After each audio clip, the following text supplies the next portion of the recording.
Classé réserve naturelle depuis 30 ans, ce Grand Canyon français accueille chaque année plus de 200 000 personnes.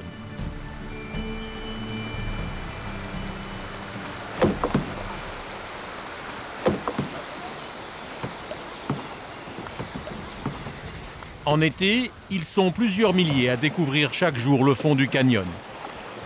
Des visiteurs qui doivent impérativement respecter cet écosystème fragile. Ça va?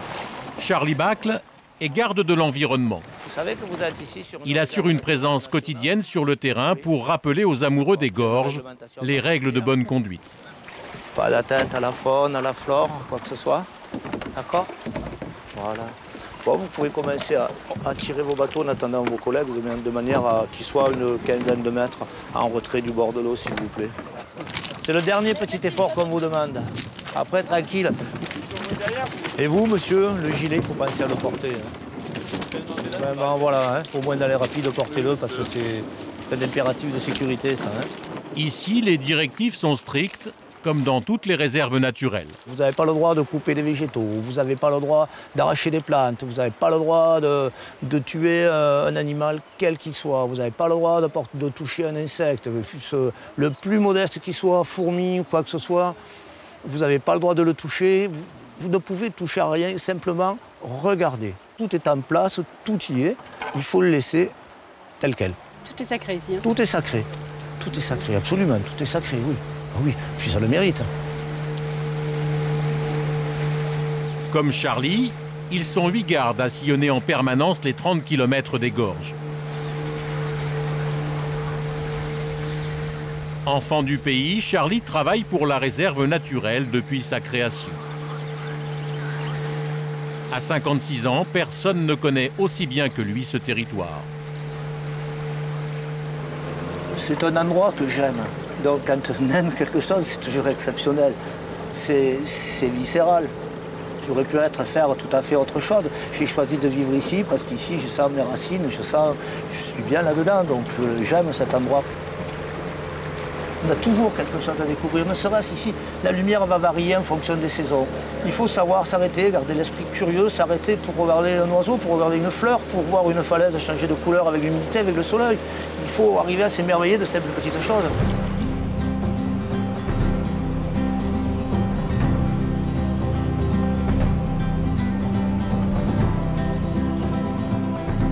Les gorges de l'Ardèche abritent de nombreuses espèces protégées, comme l'aigle de Bonelli. Ce rapace est aujourd'hui menacé d'extinction en France. Il ne reste que 30 couples installés sur le pourtour méditerranéen. 2 couples de Bonelli nichent actuellement dans ces falaises. Un immense succès pour les gardes de la réserve et pour Charlie qui veille sur eux depuis 30 ans. Dans ce nid, 2 petits rapaces âgés d'à peine 1 mois. Cette année, il y a 2 aiglons sur ce couple. C'est une victoire, d'autant que sur ce couple, on est resté plus d'une dizaine d'années sans reproduction. Quand on sait que sur 10 jeunes à l'envol, 3 seulement vont arriver à l'âge adulte, on aimerait bien qu'ils fassent partie de ces 3-là. Mais c'est pas gagné. Aujourd'hui, le Mistral souffle sur la réserve.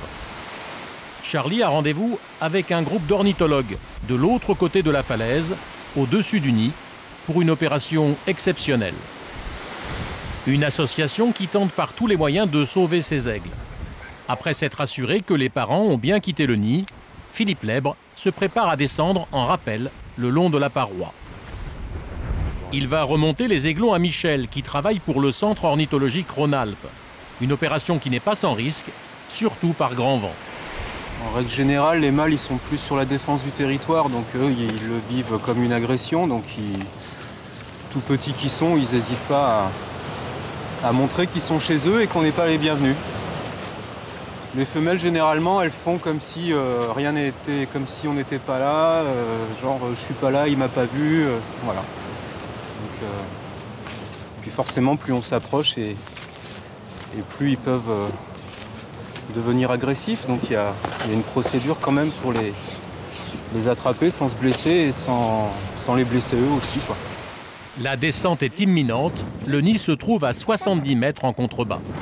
Tu as repéré là les genévriers? Celui de gauche? Je vois le genévrier, il y en a un dans l'axe. Il y en a un qui a des touffes bien rondes, qui est un peu plus bas, qui est un peu en aval, et un autre qui est à gauche, qui est un peu plus lâche. Donc c'est celui-là qu'il faut viser.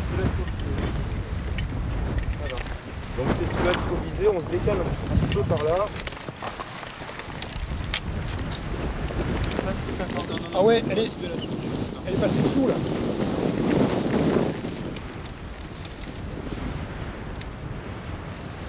La difficulté c'est pour le grimpeur hein, qui descend donc en rappel. Tout ça avec du matériel important puisqu'il faut remonter après les oiseaux et tout ça. Donc il y a plusieurs sacs. Il faut être bien en aplomb. En plus il y a du vent donc il faut rester bien collé à la paroi.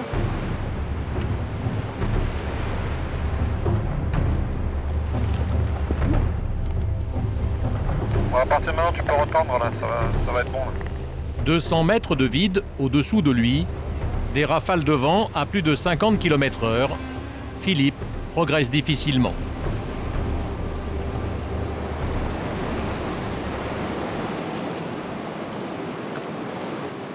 Ça va être bon. Là. À l'arrivée sur le nid, les deux aiglons sont tapis tout au fond, contre la paroi, visiblement apeurés.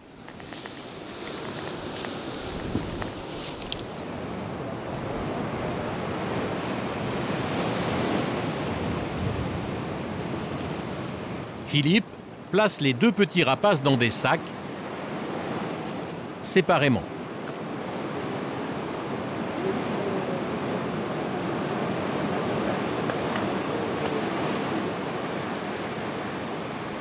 T'as vu les adultes ce matin? J'ai vu le mâle là, vers 10h moins le quart, et il était perché sur l'amont, et je l'ai pas revu après sur son perchoir, donc je sais pas par où il part. Mais j'ai pas vu la femelle. Très souvent, on a observé que les oiseaux, donc les adultes, revenaient des fois 10 minutes, un quart d'heure après qu'on soit parti. Quand on aura vraiment laissé le secteur, ils reviennent et très vite il y a le nourrissage, la femelle nourrisse les jeunes et tout ça sans souci, quoi. Donc c'est un petit stress sur le moment, mais ça n'a pas d'influence après sur le comportement des adultes par rapport à leurs jeunes et tout ça. En sachant que ces rapaces n'ont pas d'odorat. La plupart des oiseaux n'ont pas d'odorat, donc c'est souvent une erreur qui est faite quand on pense que si on touche certains oiseaux, les jeunes et tout ça, après les adultes vont en dormir. Peut-être descendre la corde, Nico et Michel. Ok, La remontée des aiglons peut commencer. doucement là, il touche un petit peu la falaise là, donc continuer à monter, mais doucement je pense. On peut faire des... Ça y est, pour Philippe, le sac est arrivé en haut. Tout est bon.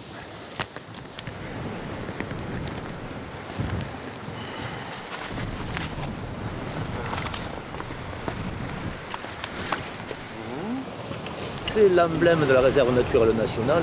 Ce qu'on entend aussi, c'est faire passer l'information, dire aux gens qu'il y a une espèce qui est quand même très prestigieuse, une espèce qu'il faut vraiment protéger. Il faut le dire.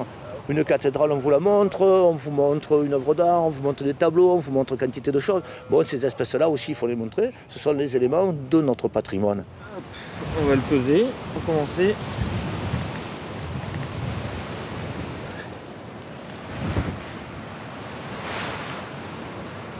Un 4.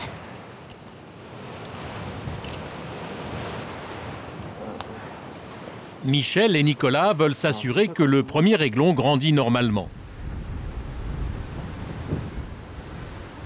Il faut lui tenir les serres parce qu'en fait il est capable, ils ont déjà l'instinct de se serrer et donc ça rentre très vite dans la peau. 24, 1, 29. Avec le poids, on peut dire qu'a priori c'est plutôt un mâle. Mais bon.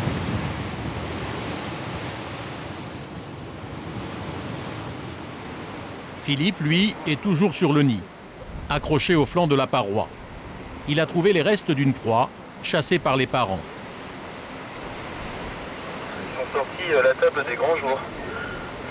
Si j'ai bien compris ton message, c'est que donc tu as trouvé des gros morceaux de viande rouge dans l'air, c'est ça?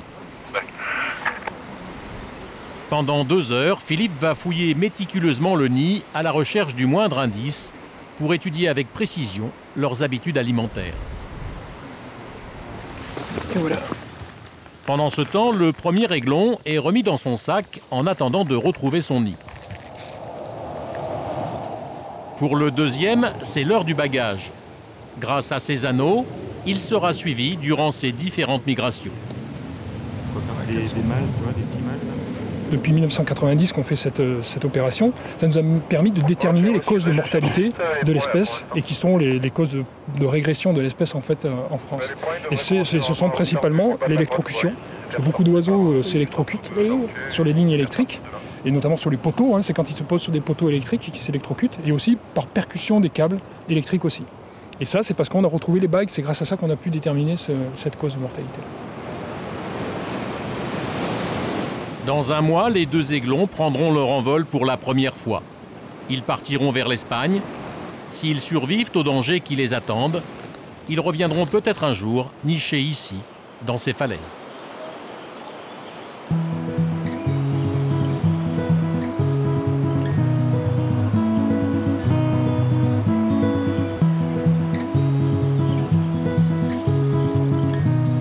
Aujourd'hui, sanctuaire naturel, les gorges ont pourtant été habitées par l'homme pendant des millénaires.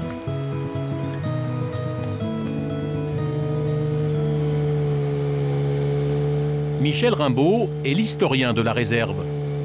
Depuis 20 ans, il inventorie toutes les traces de l'occupation humaine le long de la rivière. Aujourd'hui, Charlie veut lui montrer une découverte importante qu'il a faite récemment. Premier arrêt dans un site qu'ils connaissent bien tous les deux. La maladrerie des Templiers, l'endroit le plus mystérieux des gorges de l'Ardèche. Ces vestiges datent du Moyen-Âge, mais ne sont recensés nulle part. Pourtant, tout porte à croire que le lieu a été occupé par les Templiers.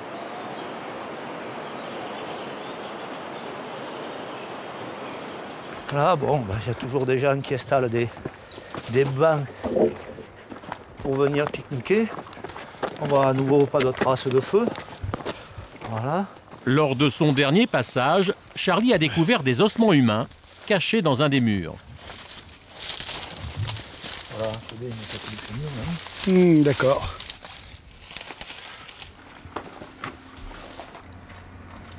C'est de l'ossements humain, hein. Il y a visiblement un fémur. Ouais. Oui. Un tibia, et puis on n'a pas pu se regarder, on regarde juste là, on ne les sort pas parce que oui, bien, il faut attendre qu'il y ait des spécialistes qui soient là, qui les découvrent, qui les exhument, qui puissent pas les polluer. S'il y a des prélèvements à faire dessus, il faut que ça reste tel quel, que ce ne soit pas touché, pas pollué par qui que ce soit. Ça pourrait être des ossements de Templiers de cette époque-là? On peut tout imaginer. Oui, pourquoi pas.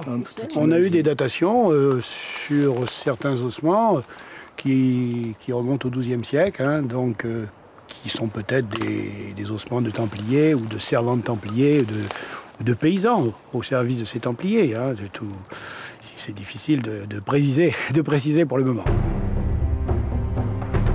Les Templiers, un ordre mystérieux de moines soldats, créé au XIIe siècle pour soigner et protéger les croisés sur la route de Jérusalem.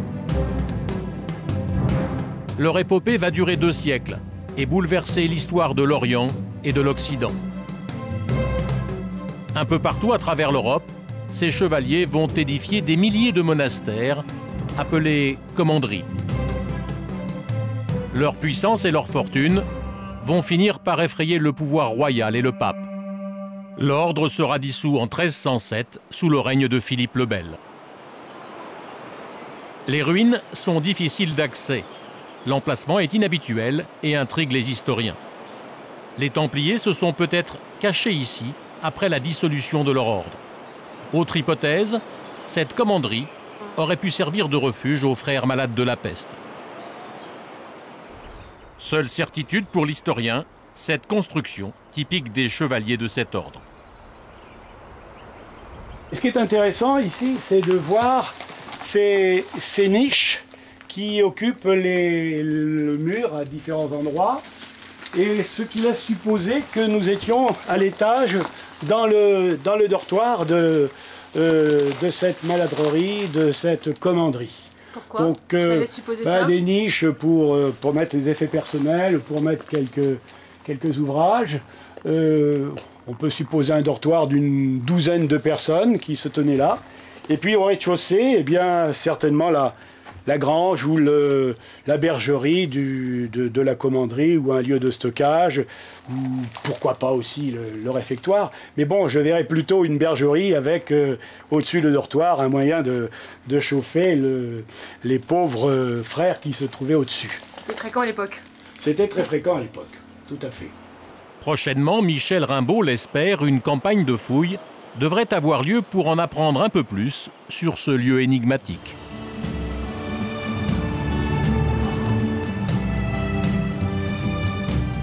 Sur les 30 km de la réserve, des centaines de cavités ont été répertoriées par les gardes.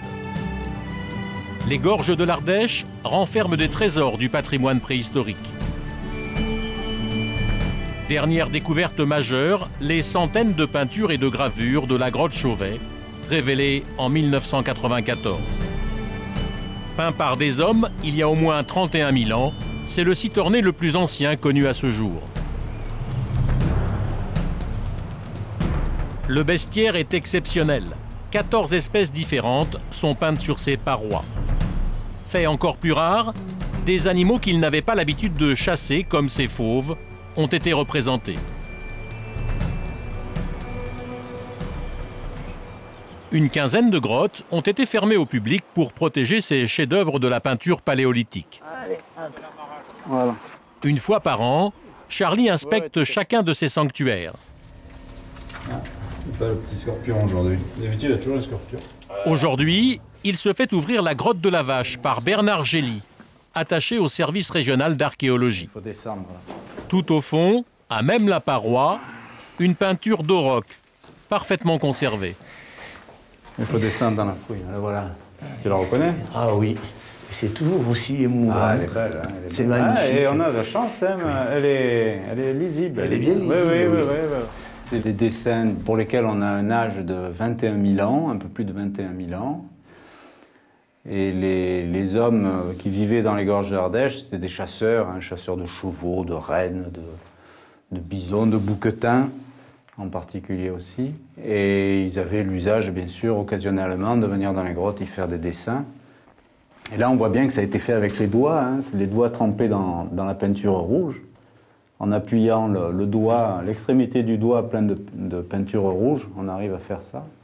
Et donc ce dessin d'auroch, hein, c'est évident, avec la tête très colorée, les cornes un peu tordues qui donnent le mouvement, la perspective. Puis un animal un peu efflanqué, assez grêle, assez gracile.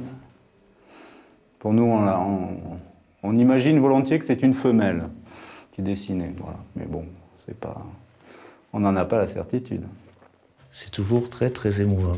Donc c'est bien qu'il y ait une prise de conscience de la nécessité impérative de protéger ces sites qui sont magnifiques et de pouvoir les transmettre dans le meilleur état possible aux générations futures.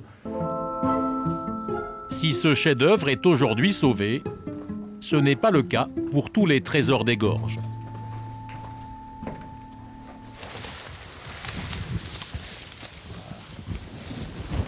Beaucoup plus haut, après 2 heures de marche à flanc de paroi, Charlie ouvre la voie à Michel, son ami historien. Direction une autre grotte, connue pour avoir servi de tanière à des ours des cavernes, il y a plus de 15 000 ans. Tout au fond de la galerie souterraine, Charlie s'est aperçu lors de son dernier passage que les ossements des ours avaient été saccagés.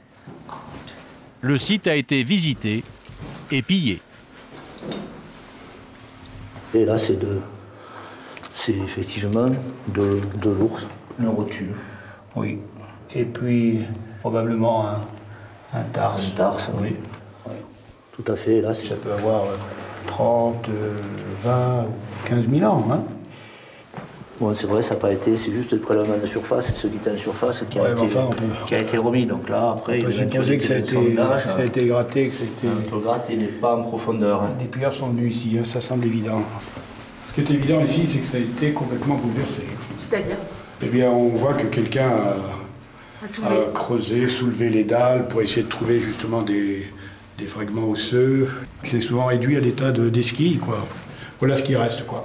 Ça met en colère un peu. Hein. Ça fout en colère, absolument. Ça, moi, ça me révolte parce que, bon, on perd des tas d'informations sur l'occupation de ces gorges, quoi.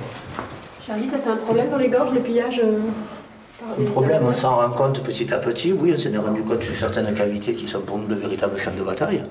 Et donc, après, on ne peut protéger que ce qu'on connaît, d'où la nécessité impérative, l'impératif absolu, d'être avec Michel Rimbaud et de faire ces inventaires de cavités, de regarder ce qu'il y a dedans, de manière à ce que nous, après, au niveau de la garderie, on assume des tournées régulières de surveillance pour, peut-être, le cas échéant, tomber sur ceux qui sont en train de piller, de fouiller, etc. Donc là, après, les poursuites sont assez sévères.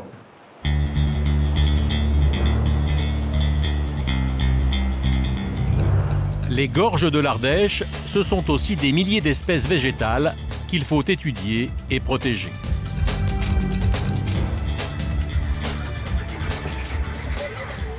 Olivier Pérenel est guide dans le parc depuis 8 ans.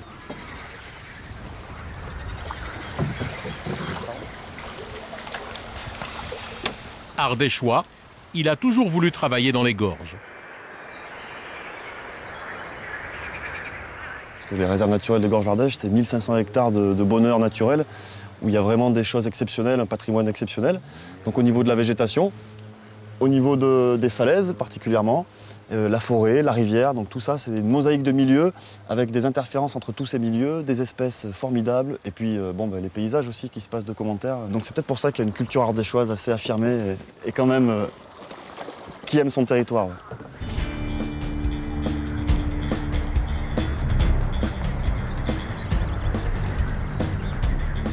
Ce matin, c'est sur les falaises qu'Olivier tente de débusquer une plante très rare.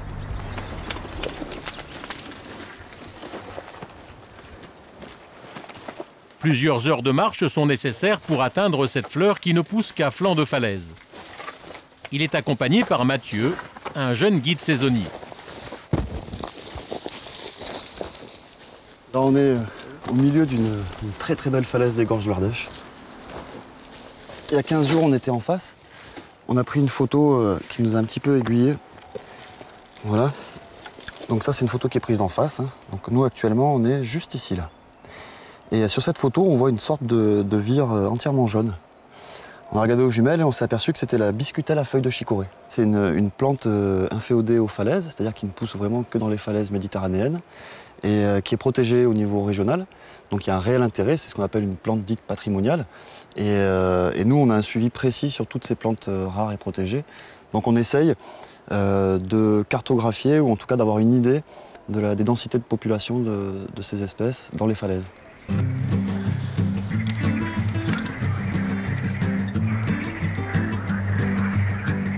A tout de suite.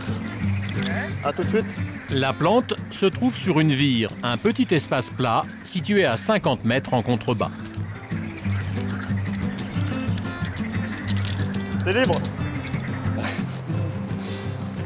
Le but de l'expédition, le voici, la biscutelle à fleur de chicorée. Là, on a du mal à s'imaginer qu'elle soit rare. C'est ça, la notion de rareté, c'est quelque chose de difficile à appréhender, puisqu'ici, il y en a des milliers. Mais ce qu'il faut bien comprendre, c'est qu'il n'y a qu'ici où il y en a des milliers. Si on fait 200 mètres par là, il n'y en a plus. Si on fait 200 mètres par là, il n'y en a plus. Ce qui fait qu'on a cette poche-là, et c'est cette poche-là qu'il faut préserver, quoi, si on veut que cette plante continue à pousser comme elle le sent. Elle est grande, cette vie, hein.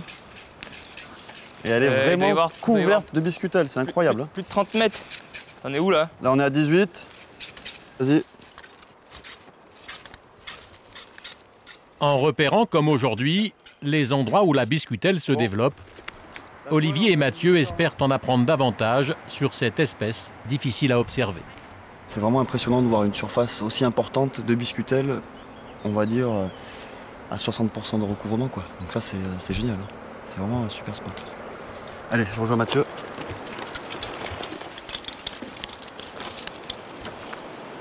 En fin d'après-midi, Olivier nous convie à un moment rare. Il rejoint Charlotte Meunier, une autre guide de la réserve, à l'entrée d'une grotte où nichent des chauves-souris. C'est glissant. Ouais. Charlotte s'occupe du suivi de ces animaux nocturnes. L'espèce est en danger, en régression depuis les années 70.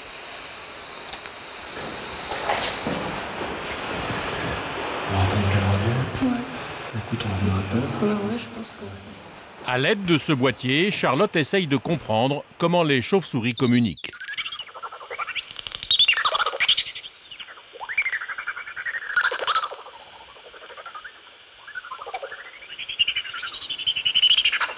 Donc là, on entend le chant du petit rhinolophe. Donc l'appareil permet d'entendre les ultrasons qui émettent les chauves-souris.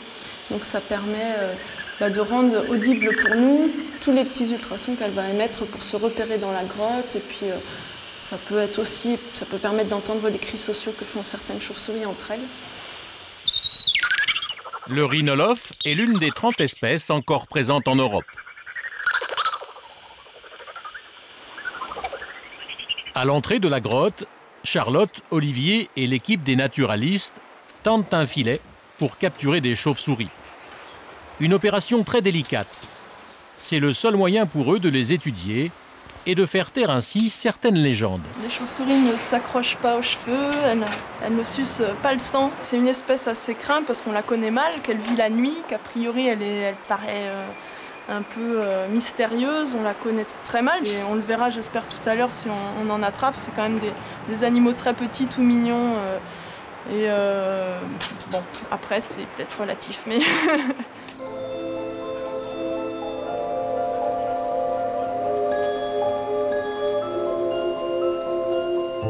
Il est 22 h, première prise dans le filet.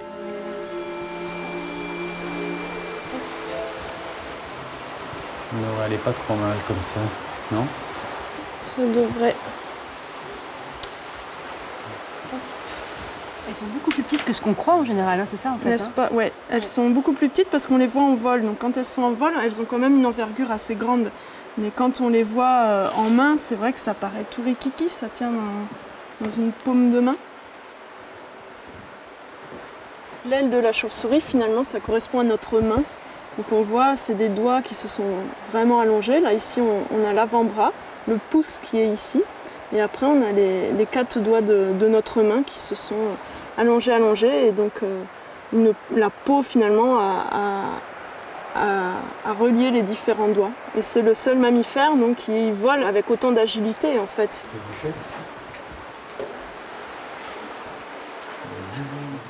Gérard Issartel travaille pour le Centre ornithologique régional.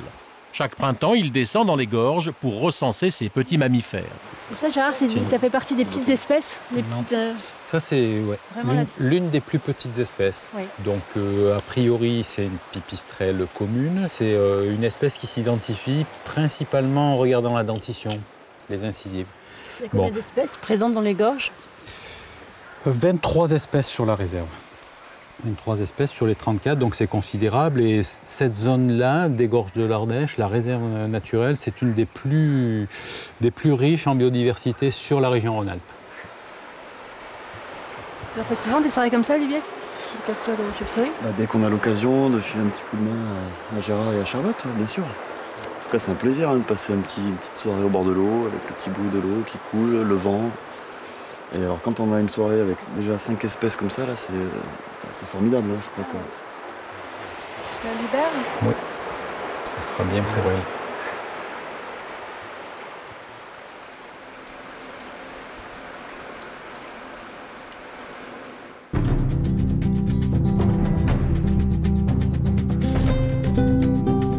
Après les gorges, direction le Vivarais.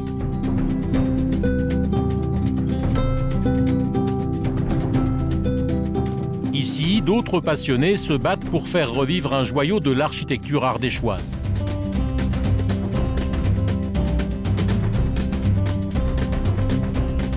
Au bord du Rhône, la petite ville de Bourg-Saint-Andéol abrite un des monuments majeurs de la région, le Palais des Évêques. Résidence des puissants prélats qui régnèrent ici entre le Moyen-Âge et le XVIe siècle, cet édifice abrite des trésors de l'art gothique et de la Renaissance.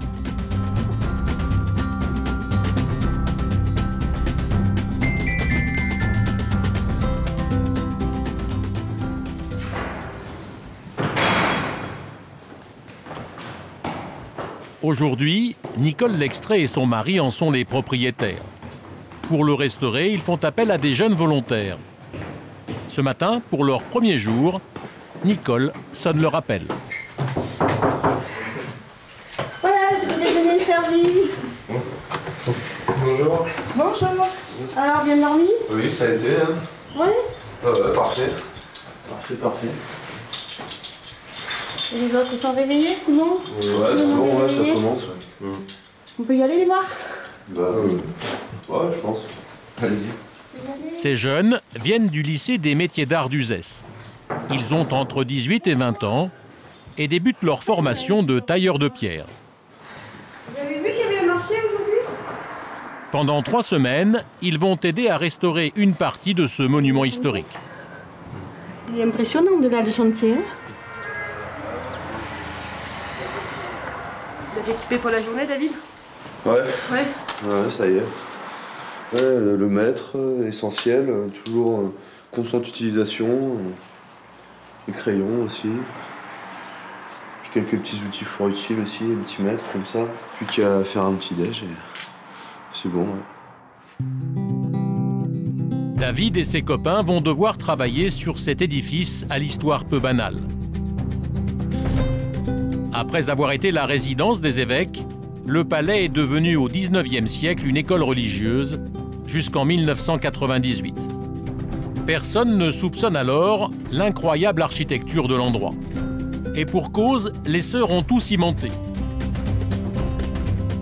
Depuis que Nicole et son mari ont racheté cette bâtisse hors du commun, ils tentent de lui redonner son aspect originel.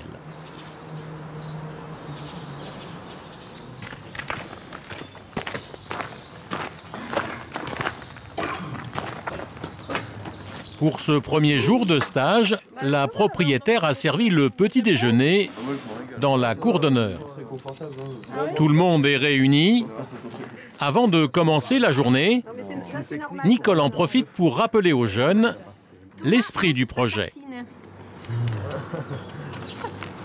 Sandwich. Le maître mot ici, c'est le partage. Et c'est le partage des tâches, c'est le partage du plaisir. Et j'espère que vous aurez tiré beaucoup de plaisir à travailler. Et c'est ce qui est important, en fait. L'idée, c'est de faire du Palais des Évêques un centre de formation pour les jeunes? Moi, je dirais plutôt un centre de motivation. Voilà. Centre de motivation, leur faire toucher du doigt qu'en fait, ils peuvent faire quelque chose de leur main. Voilà. Et dans leur métier. Leur faire aimer ce qu'ils sont en train de préparer pour leur avenir. Là, ils montent une fenêtre, ils taillent le premier caillou, et puis quand ils s'en vont, la fenêtre, normalement, est montée. Les élèves ont enfilé leur tenue de travail. C'est Jacques, le mari de Nicole, qui présente le lieu. Donc voilà cette magnifique façade que vous voyez, donc qui rassemble 2 époques, en gros 16e et 15e. D'accord. Donc en haut, un chemin de ronde, parce que l'évêque de ce temps-là, en tant que seigneur de Bourg-Saint-Andéol, avait droit à un garde en permanence. Donc il avait un chemin de ronde pour pouvoir surveiller les allées-venues sur le Rhône. Les merlons ont disparu à la Révolution française, de même que les têtes des gargouilles, parce qu'à cette époque-là, on décapitait pas mal, malheureusement. C'est ça, en fait, ils les ont décapités. Ils les ont décapités, oui. On coupait les têtes, même des pierres à cette époque-là. Ouais. Après les façades, les futurs tailleurs de pierre vont découvrir une pièce exceptionnelle. Donc voilà cette cuisine médiévale avec sa double cheminée en angle. Donc il y avait un grand foyer, donc grande cheminée pour cuire les viandes. Et puis là, la petite cheminée qui servait à préparer les sauces. Parce qu'au XVe siècle, la particularité, donc à cette époque-là, c'était au niveau culinaire, la préparation des sauces. Ils avaient découvert tous les condiments qui venaient d'Asie, etc. Et donc là, ils préparaient les sauces dans cette cheminée. Et les blasons là-haut, ils sont d'époque? Ah ben oui, là vous avez... Bon, c'est un des rares blasons qui ait été conservé jusqu'à présent, puisque vous avez pu remarquer que la plupart des blasons étaient martelés à la Révolution française. Et donc là, vous avez le blason de la famille Poitiers-Valentinois, un des évêques qui est resté ici et qui est à l'origine de ces cuisines au milieu du XVe siècle. Lorsque Jacques visite le palais pour la première fois, rien ne laisse deviner l'existence de ce patrimoine inestimable. Tout était fermé. Là, vous avez cette cheminée était complètement fermée, c'était un placard. Là, tout était cimenté. On voyait le blason. On voyait le blason, mais on devinait que derrière, il y avait quand même quelque chose d'exceptionnel. Et donc, c'est vrai que le coup de cœur, je l'ai eu à ce moment-là, quand j'ai pénétré dans cette cuisine. Voilà, ça a été un moment très très fort, et c'est à partir de ce moment-là que j'ai commencé à attraper le virus du palais. Médecin, Jacques a vécu avec Nicole sur un voilier avant de venir s'installer ici, à Bourg-Saint-Andéol. Jusqu'à l'achat du palais il y a 10 ans, ils habitaient juste en face, dans cet hôtel particulier. Voilà, le 23 rue Poterne, c'était chez nous. Notre ancienne porte d'entrée, donc derrière le cabinet médical, puis nous habitions à l'étage, avec une jolie cour derrière et une terrasse, voilà. Elle commençait vraiment à être disons, agréable et vraiment confortable, parce que j'avais une jolie cuisine, une jolie salle de bain. Et puis mon mari décide d'aller habiter en face, voilà. Où il n'y avait aucun confort. Ni salle de bain, une petite salle de bain en plein vent et pas de cuisine. Et vraiment tout à refaire. Après 10 ans d'efforts, le couple a réussi à rendre au jardin clos qui servait de cour d'école leur splendeur d'antan. Mais il reste beaucoup à faire pour ce palais qui a subi de nombreux remaniements depuis le Moyen-Âge. Comme en témoigne la façade qui domine le Rhône. Ces grandes fenêtres à petits carreaux datent du XVIIIe siècle. Elles ont remplacé les fenêtres à meneaux typiques du XIVe siècle avec des croix en pierre dans leur partie centrale. Les restaurer, c'est le premier travail des élèves. Il va falloir qu'on mette les bouchées triples. Mais ça ne vous fait pas peur, on va y arriver. Hein. Allez, on va voir ce qu'il y a à faire. Bon. Thiam est tailleur de pierre, spécialiste des monuments historiques. Il va encadrer bénévolement les jeunes pour recréer les meneaux de cette fenêtre au rez-de-chaussée. Donc l'objectif, c'est de retourner à l'original. Donc vous voyez que les départs de meneaux ici ont été massacrés. Donc vous avez un double croisillon. Donc voilà le départ du meneau. Et donc cette corde-là matérialise son emplacement. Donc normalement le nez du meneau vient juste ici. Ça va nous permettre de le positionner correctement. Ça va? Faut que ça biche. Faut que ça biche. Faut que ça tombe bien, faut que ça fonctionne comme il faut.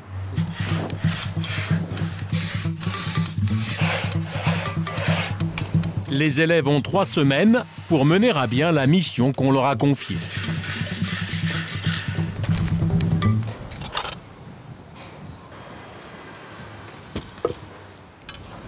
Jacques quitte le chantier pour les hauteurs du Vivarais. Il consacre tout son temps libre à la restauration de sa demeure. Et pour l'aider dans cette aventure, il a même créé l'association Le Palais des Évêques. Ce matin, il se rend à Saint-Montan, à 10 km de Bourg-Saint-Andéol, un des plus beaux villages de l'Ardèche. Un village perché qui témoigne lui aussi de la puissance des évêques dans toute la région.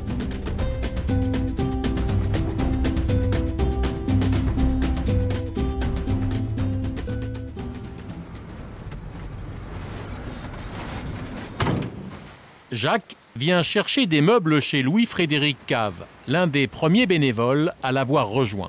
Salut Frédéric. Ça va? Alors, on y va? Louis-Frédéric est historien et guide à Saint-Montan.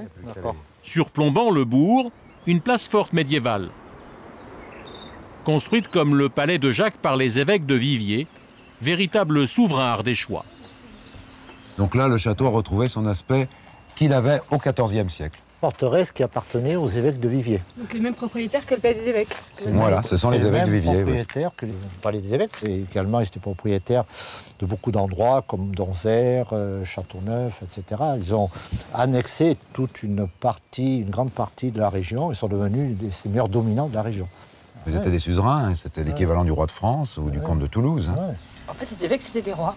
C'était, à cette époque-là, c'était l'équivalent des rois. C'était des comtes, c'était un comté indépendant.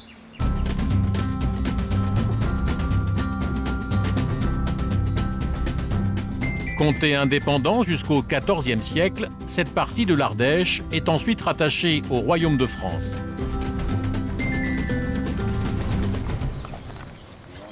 Mais les évêques conservent leur puissance jusqu'au XVIIe siècle.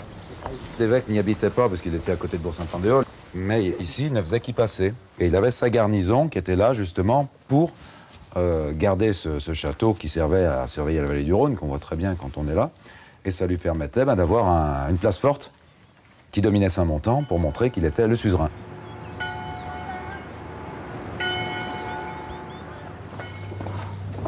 Jacques repart avec des meubles d'époque, comme ce coffre 17e que Louis-Frédéric lui confie pour décorer une des pièces de son palais. C'est du chêne massif. Chêne massif, oui. Ça s'est senti.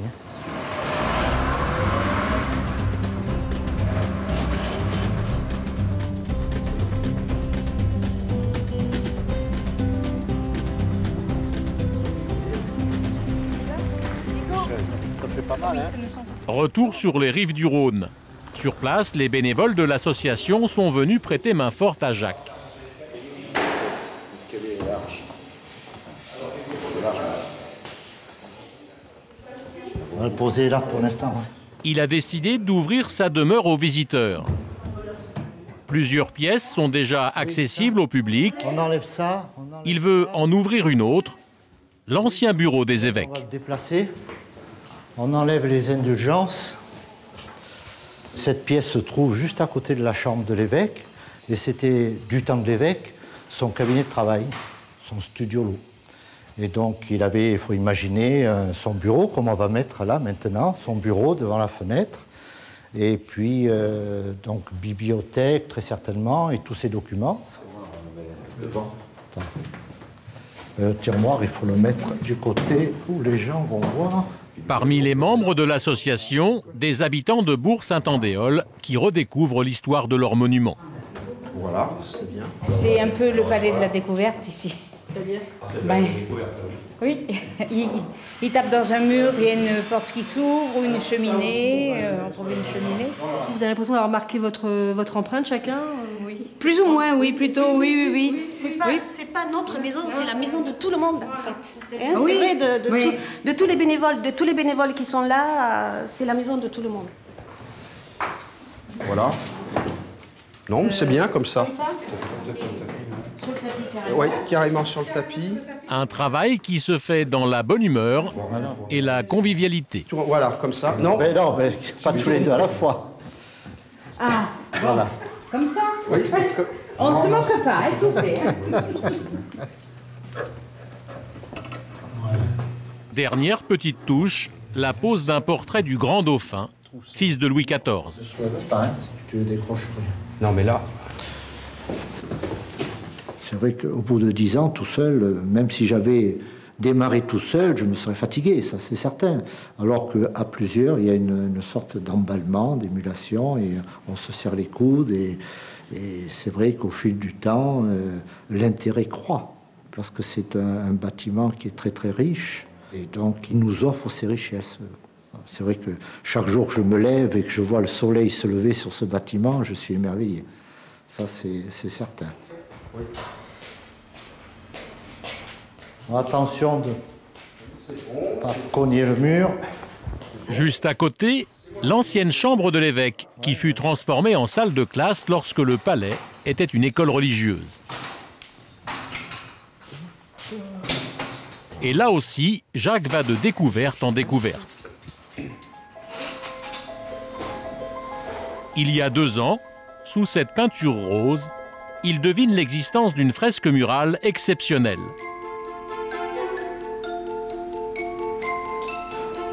Une peinture qui semble faire le tour de la pièce.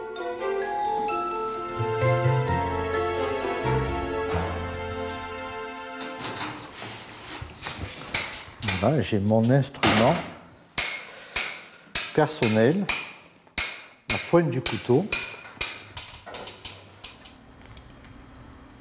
Un travail délicat. Voilà, là c'est bon. Là, je gratte 3 couches à la fois. Jacques ne laisse à personne d'autre le soin de faire réapparaître ce chef-d'œuvre du XVIIe siècle. Quand on a de la chance, ça va un petit peu plus vite. Voilà. Regarde. Initié par des experts, il s'est formé à cette technique. Mais c'est quand même minutieux, là. Hein. Donc là, en voyant ça, on comprend mieux les 80 heures de passé.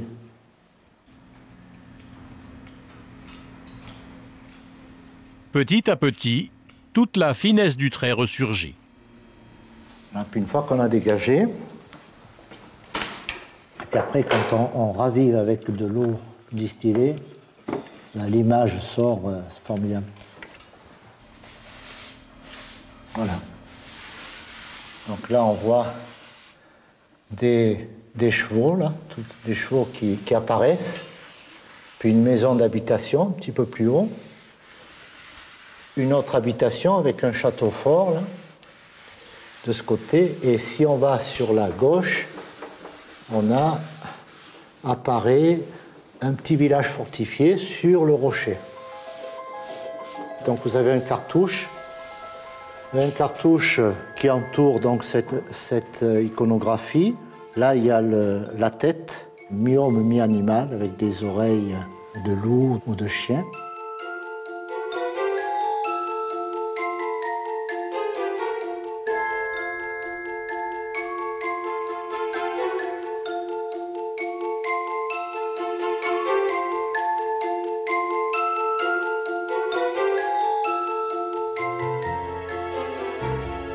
C'est-à-dire que là, vous redécouvrez quelque chose qui n'a pas été vu depuis 200 ans. Voilà, bien 2 siècles et demi, on redécouvre ce qui a été caché.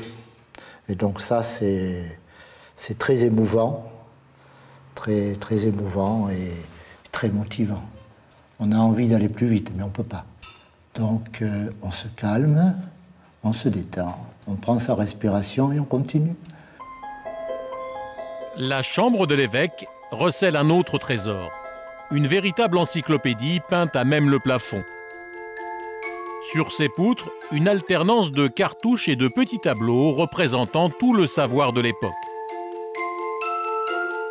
Un chef-d'œuvre que les artistes ont fini de peindre en 1638. Il y a 80% de ce plafond qui est décrypté et il nous reste encore du travail, du pain sur la planche.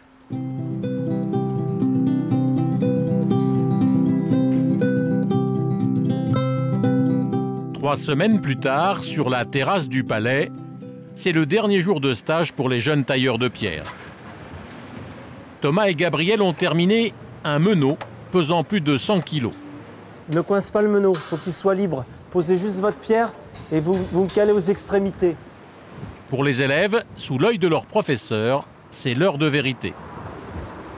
Ça passe pas? Vas-y là. Non. Tu peux pas? C'est le boudin là. Tiens. Vous pouvez pas rentrer une queue comme ça. Les hommes là. Voilà. Soit l'un, soit l'autre. Non. Attention au meneau. Faut que tu lèves plus, Gabi.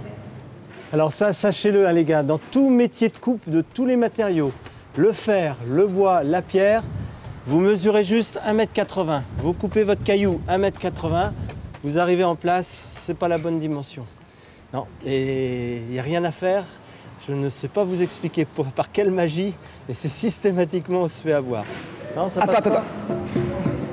J'ai un peu, c'est trop lourd.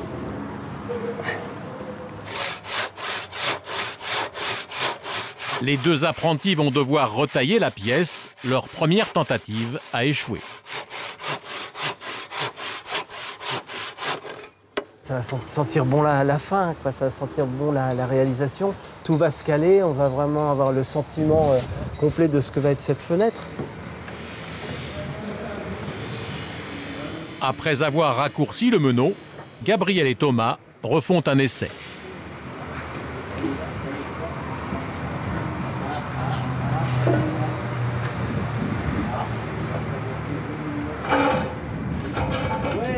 Bravo. Alors les hommes. Bravo les gars. Jacques est venu assister à l'événement.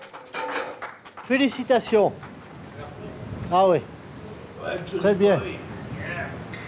Allez, félicitations. Bravo. Merci Jacques.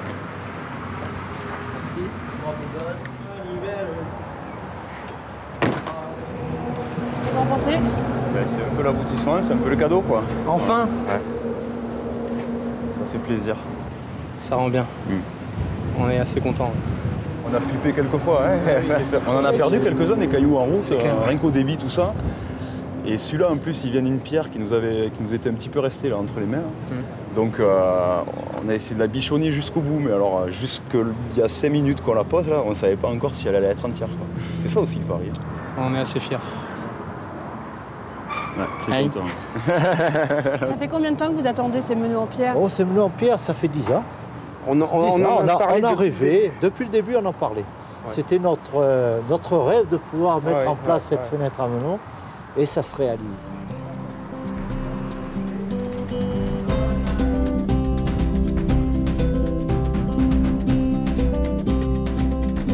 L'année prochaine, d'autres jeunes du lycée des métiers d'art d'Uzès reviendront au Palais des Évêques pour continuer à restaurer sa façade.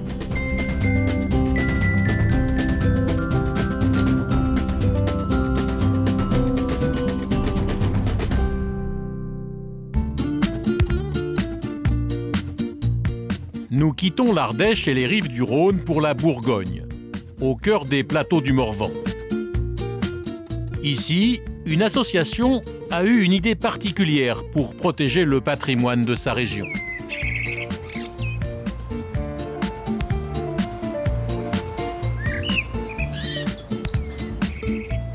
À Semur en Auxois, comme dans beaucoup d'autres villages de la région, les façades retrouvent leur couleur d'antan.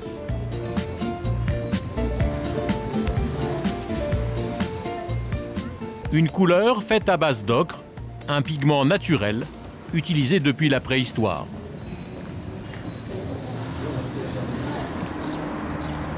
C'est Félicien Carly, un jeune architecte, qui, avec son association Terre et Couleurs, propose de repeindre gratuitement les boiseries des maisons. Ça, c'est une maison qu'on a repeinte avec les bénévoles. On a repeint tout, sauf regarder juste la fenêtre du haut, sur laquelle il y avait un vernis, donc on n'a pas pu intervenir. Et tout le reste, c'était des bois qui étaient bruts. Et donc on a repeint, ce chantier il a duré quelques heures, c'est un petit chantier. Je suis fier parce que l'intervention ne se remarque pas trop, c'est-à-dire on ne sait pas si on est passé ou pas passé, c'est pas agressif, c'est pas tape à l'œil, c'est pas clinquant, c'est pas brillant. Moi je déteste tout ce qui brille. Et en fait ça renvoie bien la lumière, là vous voyez quand le soleil tape dessus, ça un pigment synthétique ne renverrait jamais la lumière de cette façon-là. Sur la place principale, le plus vieil hôtel du village. C'est sur la façade de cet ancien relais de poste que l'association a posé son empreinte la plus visible. Il faut pinailler. Vous avez tellement pinaillé pendant le chantier. J'ai pinaillé avant le chantier. Ce matin, Félicien retrouve Véronique Jobic. C'est elle qui a souhaité redonner de l'éclat à cet hôtel. Ça, c'est la façade qui était ici. Voilà, c'est ça. Incroyable. Hein. Ça s'est métamorphosé, hein. Là c'est clair. Et ça a permis de retirer aussi toutes On a retiré l'enseigne métallique qui était très vilaine. Et, les jardinières, tous ces trucs-là. Voilà. On a commencé par faire des essais, je ne sais pas si vous vous rappelez, parce qu'il y avait des hésitations et puis sur les pigments. Tous les passants s'arrêtaient et venaient nous donner leur avis. Oh non, non, mettez celui-là, non, non, mettez du rouge, non, mettez du jaune. Alors, on avait tout. C'était assez drôle. C'est les habitants qui ont choisi la couleur de l'hôtel. Eh bien, presque.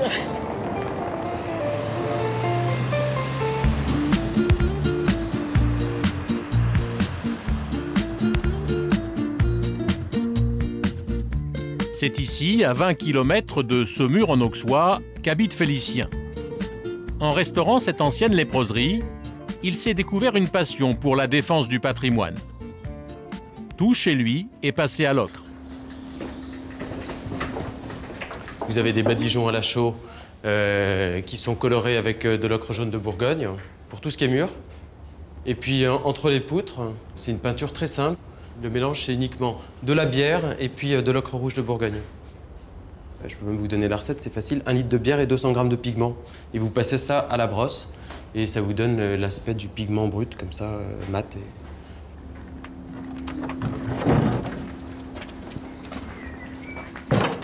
C'est dans cette grange que le jeune architecte conserve précieusement toutes ces terres colorantes. Des trésors découverts aux 4 coins du monde. Une véritable caverne d'Ali Baba. Et je mets bien les noms parce que à force, j'en ai tellement que je finis par me mélanger. Ça, c'est de l'ocre rouge qui vient d'Afrique du Sud, qui est encore exploité. Ça a une grande valeur parce qu'on ne peut plus trop y aller. C'est l'ocre rouge naturel d'Iran, qui vient du détroit d'Ormuz. Vous ouvrez ça comme une bouteille. Ouais. Et c'est un rouge un peu bordeaux, un peu violacé. C'est très colorant. Je vais vous montrer ça. C'est une terre de sienne calcinée de 1972. Des échantillons que j'ai pu prélever en 2003. Je note, hein, sinon je ne retrouverai pas. Mais vous avez là de la vraie et la dernière vraie terre de sienne. La terre de sienne d'Italie. Et on est sur des couleurs très vives, très orangées, plus orangées que la terre de sienne qu'on trouve actuellement en France, qui est produite dans les Ardennes. Et c'est très léger, très fin. Procédé millénaire, la peinture à l'ocre a disparu dans les années 60 pour laisser la place aux peintures industrielles. Malheureusement, on les utilise de moins en moins parce que, d'abord parce qu'il y a pas mal de gisements qui ont fermé. Et puis, avec la disparition des savoir-faire, les gens font plus leur mélange, les gens font plus leur peinture, les gens font plus leurs enduits. Et puis, il y a la concurrence des pigments synthétiques. Il y a la concurrence du tout prêt, en fait. Et puis, il faut aller vite, etc. Et voilà, nous, on se bat un peu pour donner aux gens envie de continuer à utiliser ces matériaux. Aujourd'hui, c'est dans un petit bourg de Côte d'Or que les bénévoles de l'association Terre et Couleurs s'apprêtent à intervenir.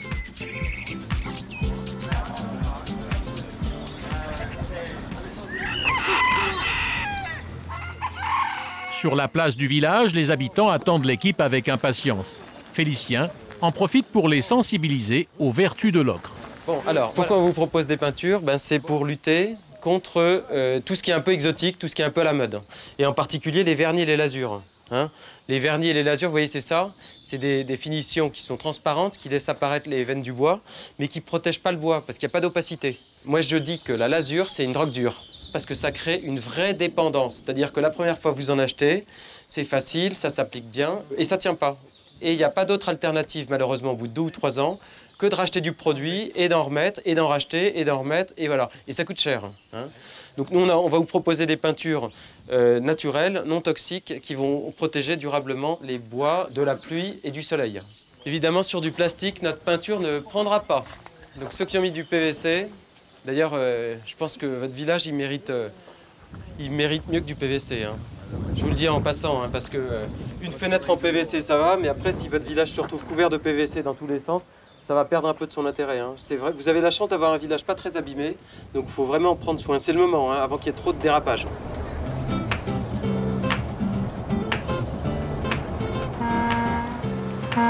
Il est 8 h du matin, le bus des bénévoles arrive. 2 fois par an, ils se retrouvent pour une opération exceptionnelle, repeindre tout un village. On a vu le soleil au loin. Ah oui, mais ça va venir. Normalement, ils ont dit que ça se levait. Félicien accueille les 60 volontaires venus des 4 coins de France. Ils ont entre 18 et 80 ans. En une journée, ils doivent redonner à Châtellerault ses couleurs d'origine. Il n'y a pas de temps à perdre, il va falloir qu'on prépare davantage de peinture. On va lancer les chantiers en fait là parce qu'il y a tous les peintres qui attendent.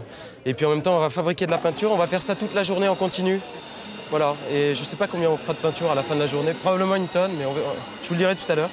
Vous allez en face. Les peintres amateurs ont plus de 40 maisons à passer à l'ocre. S'il vous plaît, on va lancer les chantiers, hein, monsieur le maire. Félicien répartit les équipes.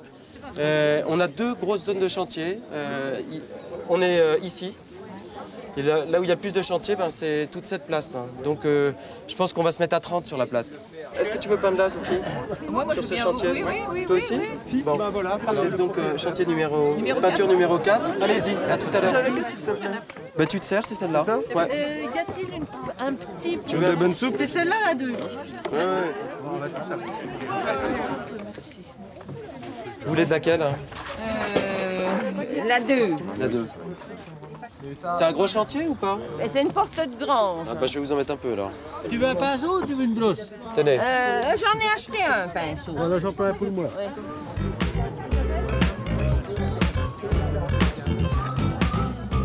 Chacun son poste, chacun sa couleur, la rénovation peut commencer. Aucune préparation, la peinture à l'ocre s'applique directement sur les bois bruts. Regardez. Et ils ont plus que nous, hein. Tu sais qu'elles sont en avance. Il faut y aller. On n'a pas le même âge. Sophie et Paul-Marie ont hérité d'une porte de grange. C'est la technique. Oui. Ouais. Non, il faut. Les trous, comme on dit. Ouais. Nous, on participe depuis longtemps. Oui. Qu'est-ce qui vous a convaincu alors? La chose naturelle. C'est naturel. Moi, j'adore ce qui est naturel. Hein, on aime ce qui est naturel, toutes les deux. On n'aime pas le sophistiqué. Non, et surtout, l'impression d'être utile. Oui, absolument, tout à fait. Et les gens des villages dans lesquels on est allé, ils sont drôlement contents. Hein. Sur la porte de la maison d'à côté, Jean-Philippe, un fidèle de l'association. Ah, ça pique tout seul, ça. Ah, c'est du bonheur, on le sent. Vous entendez le bois qui... Moi, je l'entends, le bois qui... Il est heureux, le bois. Qu'est-ce qu'il dit? Il est heureux, moi, je l'entends. Il est heureux. Il est heureux, on le caresse avec de la peinture, là. Ah, une belle peinture comme ça. C'est tous des passionnés. Hein. Ah oui, ils sont tous accros. Hein. Le profil des bénévoles de Terre et Couleur, c'est... Tout profil. Des jeunes, des moins jeunes, des professionnels, des moins professionnels. Quelques vrais peintres. Il y en a très peu, ils sont minoritaires, mais il y a des vrais peintres. Quelques maires, quelques architectes, des artisans, des pilotes de ligne, des médecins, des chercheurs, des historiens, des architectes, il y a de tout. On peut vivre pratiquement en autarcie à Terre et Couleurs. Jean-Philippe est artisan maçon. Aujourd'hui, il est venu avec sa femme Eliane. C'est une passion, donc ça coûte pas. Il y a encore des gens qui font des choses bénévolement, quoi, pour le plaisir. Ben là, en venant, on s'est dit, ah tiens, il y a une porte de grange à faire, tiens, il y a... Oh, ben là, ça devrait être fait. Il y en a plein de chantiers. Oh, il y en a plein, là, en passant, on serait arrêté partout. C'est ce qu'on va faire. Ah, oui, oui, oui. Mais ils vont vite, hein. Alors, au stand, il faut fabriquer. Il est presque midi. Tout le monde travaille depuis 4 heures. Au stand peinture, les stocks s'épuisent. Une de rouge et une Bon, d'hématite. Donc on fait la quoi, rouge, 25 kilos de l'hématite. chaque ou... 25 kilos de chaque, ouais. Parfait. Félicien et Clément doivent préparer de nouvelles teintes en temps réel. Donc il faut 1,3 kg.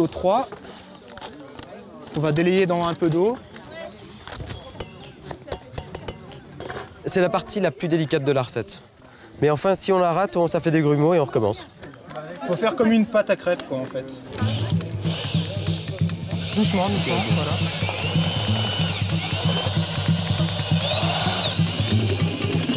La farine et l'eau vont cuire pendant 20 minutes. Donc maintenant 5 kg de terre. Il faut ensuite ajouter le pigment. C'est beau là. Ouais, super. Et enfin, pour lier le tout, de l'huile de lin. Mais c'est de la cuisine, hein, et c'est ça ce qui nous plaît, nous. Hein. C'est jamais la même recette. C'est la première fois qu'on fait celle-ci. Il y a ceux qui font leur cuisine, comme nous, et puis ceux qui font du tout prêt, du surgelé, qui va être toujours bon dans tous les cas de figure. Mais il n'y aura pas de surprise. On ne tiendra pas compte des saisons, du contexte, des gens qu'on reçoit. Vous, oui. Il y a 2 écoles, ouais. Bah, on ne fait pas partie de l'autre. Chacun son truc. Hein. Je peux bien mélanger. Hein. Ouais, j'y vais. Et c'est reparti. L'après-midi, volontaires et habitants sont côte à côte. Partout dans le village, ça peint. Ah, moi j'adore ça. Ça badigeonne. Pas des portes comme ça, va. Vieille et tout, restauré, j'aime bien. On peint les ferrures, voilà. Ouais, les ferrures, c'est ça. On peint les ferrures.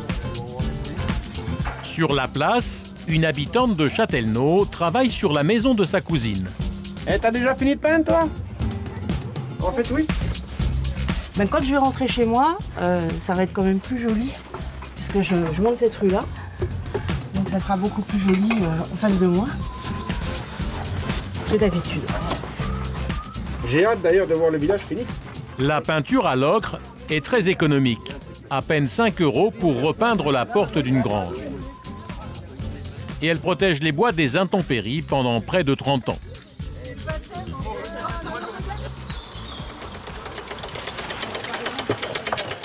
18 h, fin de l'opération. Pour l'association Terre et Couleurs, le pari est gagné. Le petit village de Châtellerault est métamorphosé.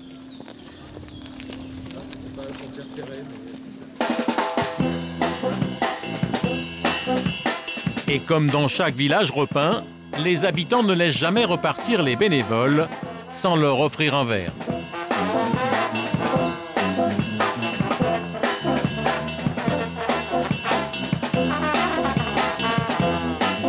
Ce qui plaît aux gens, c'est qu'ils se mélangent, de pouvoir déjeuner ensemble, passer du temps, échanger. C'est pas seulement de peindre, mais se raconter qui on est. Voilà, c'est assez génial. Santé, santé, la bonne journée. Et vous en prenez... Pour Monsieur le maire, l'opération Couleur locale est un succès. Bon, on en parlait depuis un petit moment, mais c'est vrai que vraiment c'est super. J'espère que ça va plaire à toute la commune. Ouais. Il y a toujours quelques réticents, mais ça fait rien. Le principal, c'est que tout le monde est là, tout le monde est content. Voilà.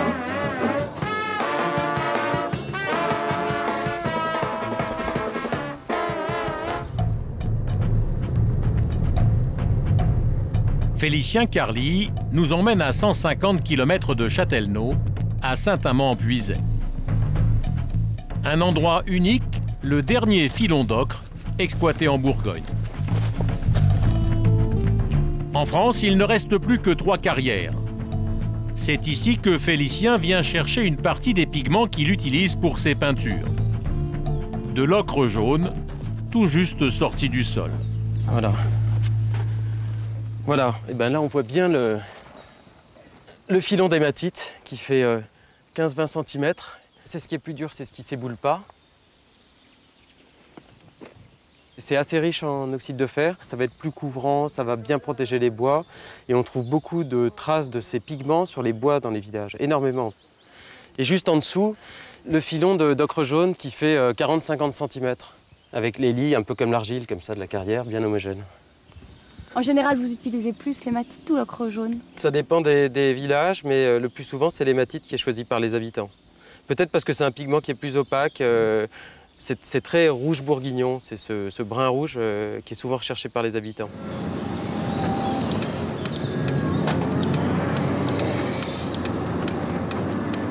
La carrière appartient à la famille Solano depuis plusieurs générations.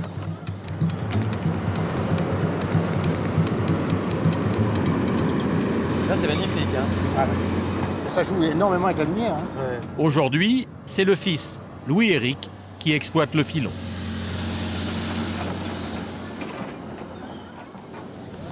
Puis, c'est pas beau, ça. Là où il y a moins de... l'architecte. Superbe. Et ça, ça c'est extraordinaire. Vous voyez ça? Ça, c'est l'hématite. Vous frottez. Pour le maquillage de ces dames. Eh bien, ça s'en va pas tout de suite. Hein. Pour nous, c'est vraiment de l'or. Et on ramassait ça avec un petit balai dans le temps. Maintenant, quand je vois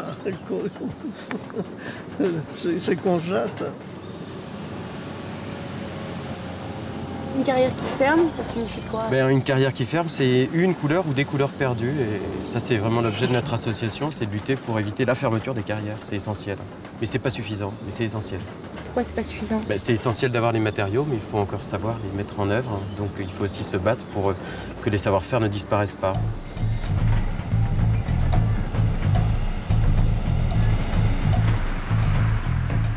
Si la Bourgogne est riche en ocre jaune, Félicien doit se rendre jusque dans les Ardennes pour trouver de l'ocre rouge, plus rare.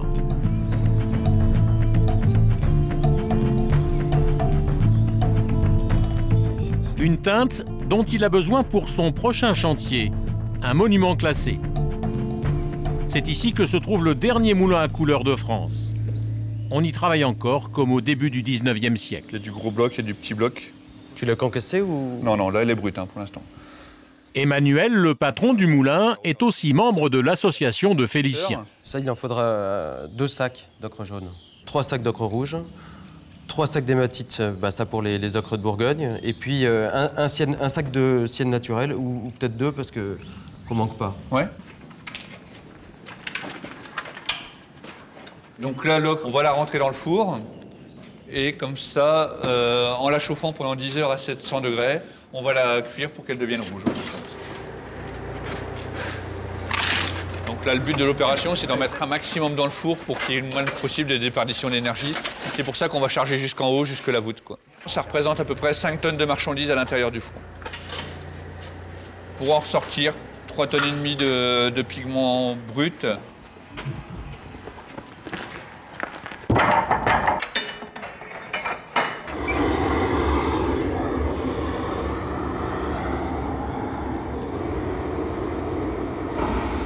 C'est dans ce four que la magie s'opère. En chauffant l'ocre à haute température, l'oxyde de fer se déshydrate et l'ocre jaune se transforme naturellement en ocre rouge. C'est une étape essentielle d'ailleurs dans la fabrication des ocres. Si on rate sa cuisson, on rate la moitié des couleurs puisque toutes les terres sont brûlées pour avoir une palette beaucoup plus large. Et les fours sont tous assez différents. Là, vous avez un four qui est très moderne et il y a des fours beaucoup plus archaïques entre guillemets qui fonctionnent au charbon ou au bois. Là, c'est une Rolls que tu as en fait. Ça ressemble, si on veut, à un four à céramique, quoi, en fin de compte, un four à poterie.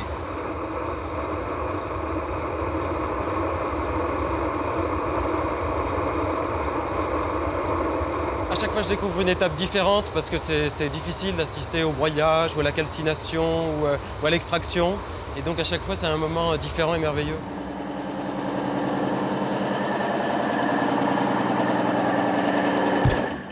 Après 10 heures à 700 degrés, fin de la cuisson.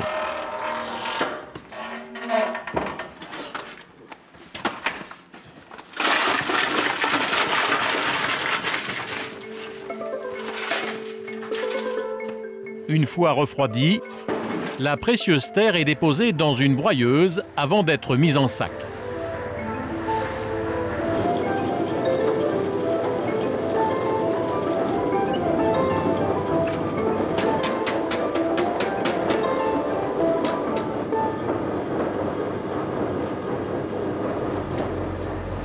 Donc voilà. Ouais. Voilà le produit fini, l'ocre rouge. Et t'as vu Félicien, la finesse? Ouais, hyper fine. Il n'y a pas du tout de grain. Pour nous, le pigment, c'est important. C'est plus c'est fin, plus ça colore et mieux ça se mélange. C'est ça qui est important. Donc, parce que si on avait des gros grains, ça colorerait pas bien, ça ferait des impacts par endroits, alors que là, on est vraiment très fin. Pour vous donner un ordre d'idée, on est de l'ordre de 30-40 microns. On est plus fin que de la farine. Depuis des siècles, ces pigments servent à colorer les plus grands monuments historiques. Ça va aussi bien de l'abbaye du Mont-Saint-Michel que le château de Versailles, que la place du Cal, la place des Vosges, ou en ce moment le château de Lunéville qui est restauré. C'est impalpable.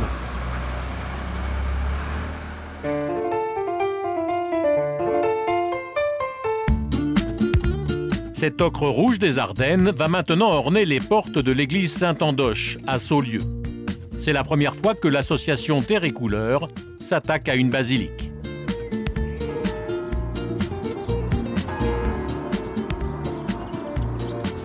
Alors, les t-shirts. Félicien a convoqué les bénévoles pour ce chantier très particulier. Petit et des grands. Hein. Toi, t'as un XL? Non, c'est plus ça.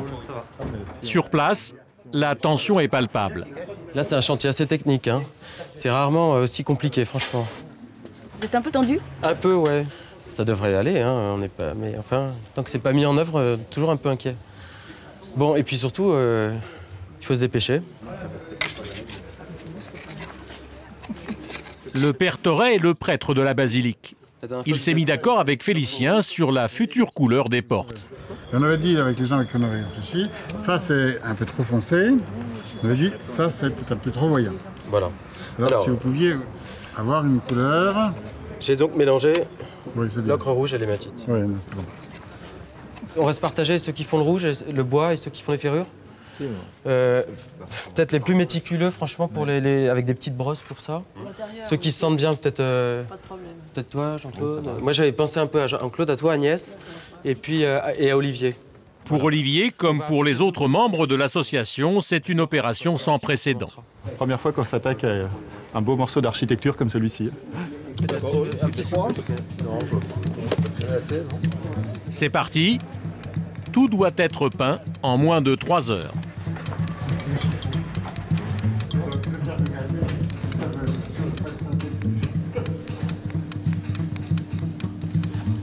D'un côté, les femmes. Vous êtes les minutieuses, vous êtes sur le chantier. On est les petites mains. C'est un travail de femme. En fait, il ne faut pas inclure de la poussière dans la peinture. Il faut essayer de l'enlever avant. Mais on a quand même bien nettoyé avant, là. De l'autre, les hommes. Écoutez, c'est plus facile, sinon ça ne fait pas. Silence d'église.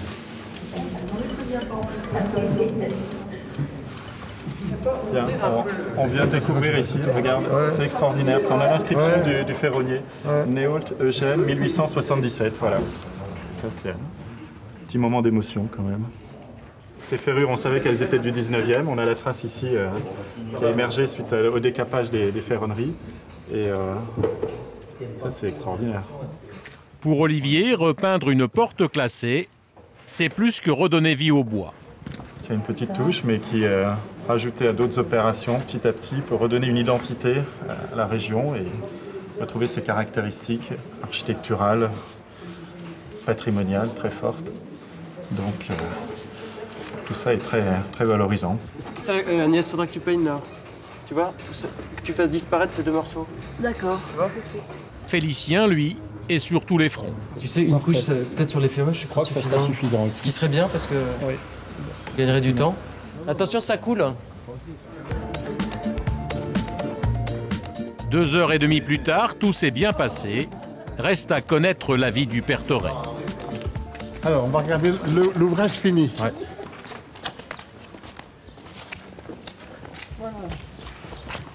Bien, hein. Ouais, c'est beau, hein. Ce qu'il y a, c'est que ça fait sortir les pierres. Complètement. Hein, ça met en valeur toute la pierre et tout le portail. Alors que c'était fade, c'était... Hein, l'harmonie était heureuse quand même. Oui, oui. Avant, c'était monochrome. D'ailleurs, enfin, je sais pas. Il y a beaucoup de traces dans l'architecture. C'est magnifique. Non, c'est vraiment... Et c'est pas agressif, hein, non, en même temps. On l'a fait en 2h30, hein. Moi qui craignais au début, en disant non, c'est très très bien le bois comme couleur bois, ben, c'est vrai que la couleur apporte de l'intérêt à la façade. Bah, c'est super. Il n'y a pas eu de couac. Moi, j'étais un peu tendu quand même parce que cette peinture noire, on l'avait grise, on l'avait jamais utilisée. Et je trouve que le résultat est super. Votre travail, c'est un peu fait. Et vous avez bien travaillé parce qu'il n'y a pas de bavure. Hein, parce que, en fait, tout est dans le détail. Là, sur un chantier technique comme ça, voilà, on voit que les défauts quand c'est raté. Et bravo. Hein. Pour la première fois depuis le 19e siècle, les portes de la basilique retrouvent leur teinte d'origine.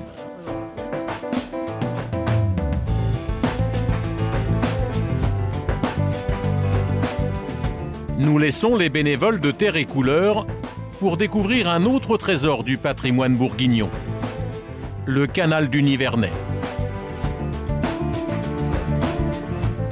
Souvent noyé dans la nature, il serpente sur 180 km en reliant la Loire à la Seine.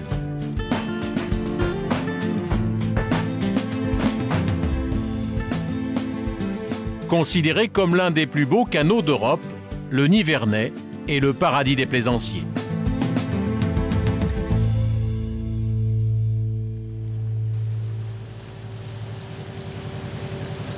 Parmi eux, Jacques Rigotier, un défenseur du canal.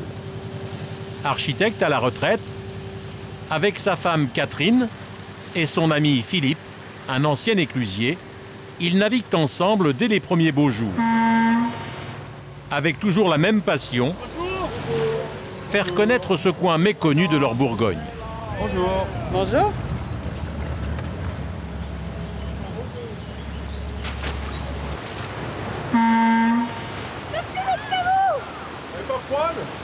Non. C'est un endroit de vacances. C'est le calme, c'est le plaisir. Sur l'eau, il y a un petit, je sais pas, bon, c'est pas la mer, hein, on n'est pas des navigateurs, c'est pas ça, mais on se fait plaisir. C'est un sport de glisse. Sur cette étendue d'eau, on a évacué tout le stress de la ville, puisque là, il n'y a plus de voitures, il y a pratiquement plus de voitures. Il y a des vélos, des ados ou des jeunes qui se baignent, des marcheurs, des chevaux. Bon, et quand il y a un peu de tension sur le bateau, hop, on prend un des vélos, on file à la terre. Parce qu'il ne faut pas croire qu'on se supporte tout le temps non plus. Hein. Et pour que le canal reste un lieu de convivialité et de partage, Il y a 20 ans, ils ont même créé une association, les Amis du Canal du Nivernais.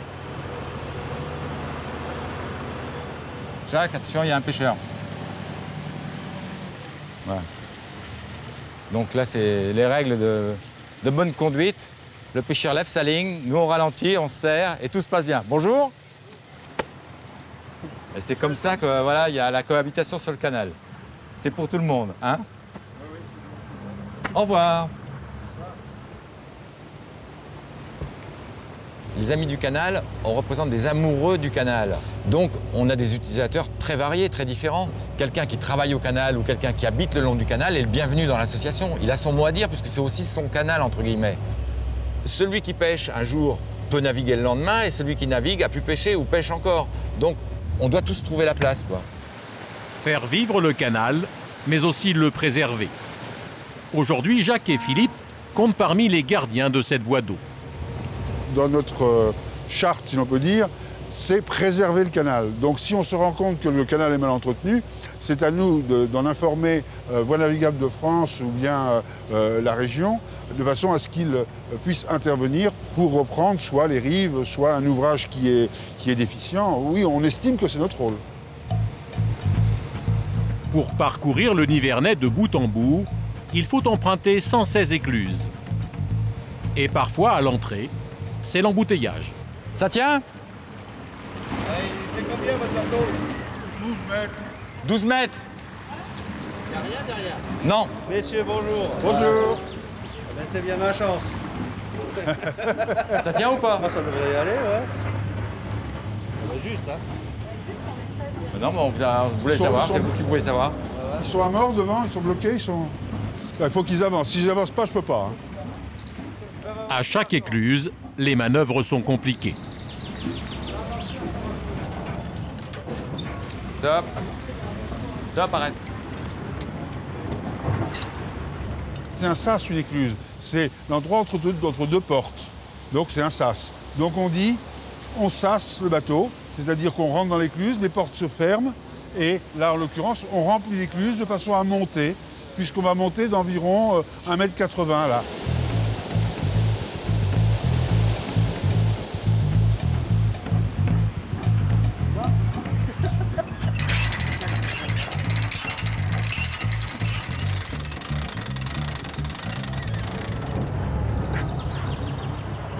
Allez, au revoir. Au revoir, à bientôt.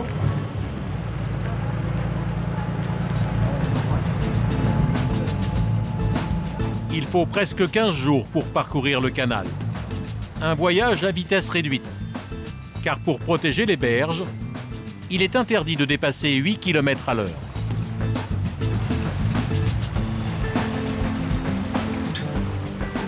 Passionnés de bateaux, Jacques et Philippe sillonnent cette voie d'eau, toujours avec le même plaisir. Ça bouge tout le temps, l'eau. Il n'y a pas d'ennui. C'est tout le temps un paysage mouvant. C'est un endroit privilégié, comment dire, c'est un lieu de promenade. J'imagine un peu les gens qui sont au bord de la Loire, qui ont des châteaux avec des grands jardins, des grands parcs. Ben ici, c'est un parc qui fait 180 km et chaque virage ou presque apporte son nouveau spectacle. Donc oui, c'est un endroit vraiment particulier. On aime ça ou on n'aime pas, mais moi j'aime bien. Curieusement, l'histoire de cet étonnant chemin d'eau commence à Paris. En 1782, un grand coup de froid s'abat sur la capitale. Les autorités décident alors de faire construire le canal pour amener aux Parisiens du bois de chauffage coupé dans les forêts du Morvan. Les travaux démarrent en 1784 et s'achèvent 60 ans plus tard. Le Nivernais devient vite une artère économique incontournable. Mais avec le développement du chemin de fer, il est peu à peu délaissé. Ce n'est que dans les années 70 qu'il est sauvé grâce au développement du tourisme fluvial. Sur le Nivernais, il reste encore des ouvrages d'art qui datent de l'époque de la création du canal. Comme ici, au rocher du Saussois, cet exceptionnel barrage à aiguilles. Une succession de poutres qui servent à réguler le niveau de l'eau. Gérard Godard est éclusier, c'est lui qui surveille quotidiennement ce barrage. Ce matin, avec son équipier, il doit relever une dizaine d'aiguilles. Ouais, c'est bon, vas-y. Bon, voilà. Cet ancien du canal est l'un des derniers à pratiquer encore ce savoir-faire unique. Pour les arracher, c'est le coup de rein et voilà. C'est lourd? C'est pas lourd, les aiguilles sont pas lourdes, mais c'est le coup de rein, quoi. Il faut quand même être assez fort pour tirer. Parce que vous avez quand même 2 mètres. C'est des aiguilles de 2,60 m, vous avez quand même 2,60 m à tirer hors d'eau. Plus vous en tirez haut, moins il y a de pression sur le bout de l'aiguille. Cette technique nécessite une manipulation précise. C'est la pression de l'eau exercée sur les aiguilles qui assure leur maintien. Là, on a enlevé à peu près une quinzaine d'aiguilles. Donc là, ça va baisser au moins de 10 cm à peu près. Le barrage permet de réguler le cours de l'eau pour rendre la navigation plus facile en cas de crue. Une fois le bon niveau atteint, Gérard replace les aiguilles une par une. Parfois, non sans mal. Cassé. Normalement, il ne faut pas la mettre devant comme ça. Il faut toujours la mettre sur le côté des aiguilles. D'abord, il y a moins de force de courant. Et l'aiguille, c'est le courant qui emmène l'aiguille directement. Vous touchez le fond, voilà. Alors ça sert à serrer les aiguilles les unes contre les autres pour qu'on ait le plus d'étanchéité possible. Alors on le plonge jusqu'en bas. Voilà. Et on serre.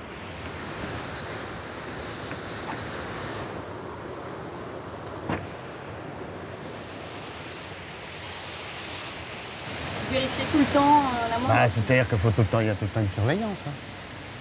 Tout le temps, il faut faire passer 1 ou 2 fois par semaine, voir les barrages, voir dans l'état ils sont, et puis voilà. S'il y a des morceaux de bois à évacuer, il faut les évacuer, et puis voilà. Et à terme, on peut imaginer que des barrages à aiguilles comme ça disparaissent? Ah oui, oui. Oui. Ah oui, c'est programmé. Oui. C'est programmé, quoi.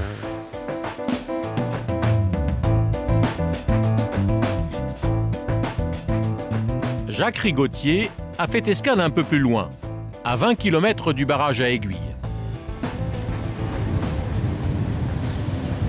Ranger ça.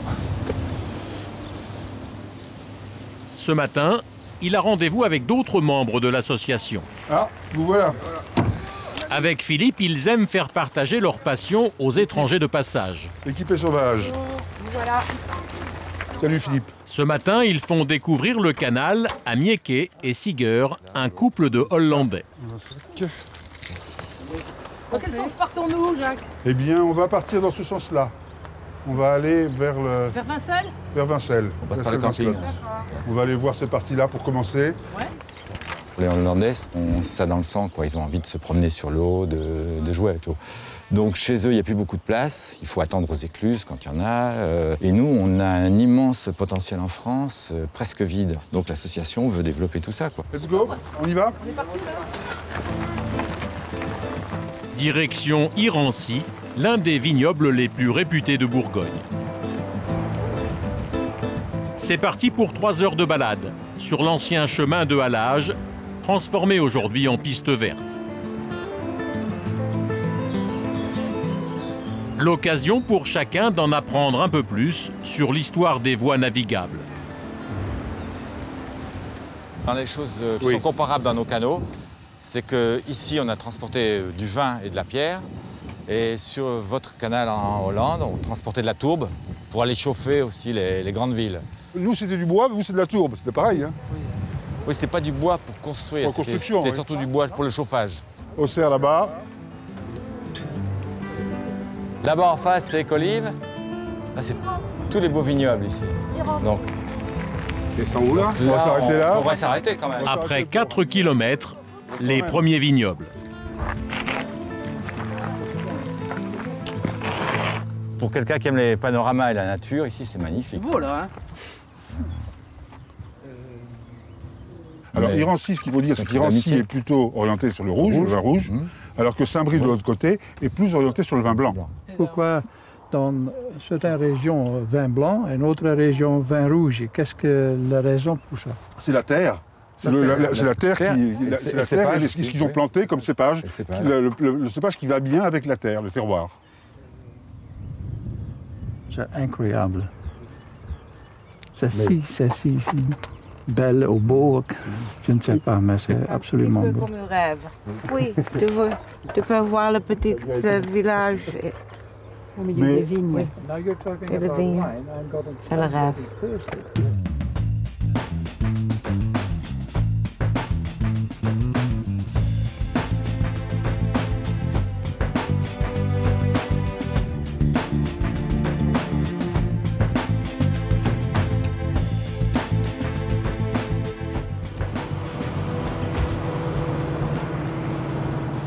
Le lendemain, Jacques reprend son périple avec Serge, son nouvel équipier, un ami d'enfance. Quand on va passer l'écluse suivante, il faut qu'on baisse tout parce qu'en hauteur, de mémoire, je ne passe pas. Aïe, aïe, aïe. Serge n'a jamais navigué sur le canal du Nivernais.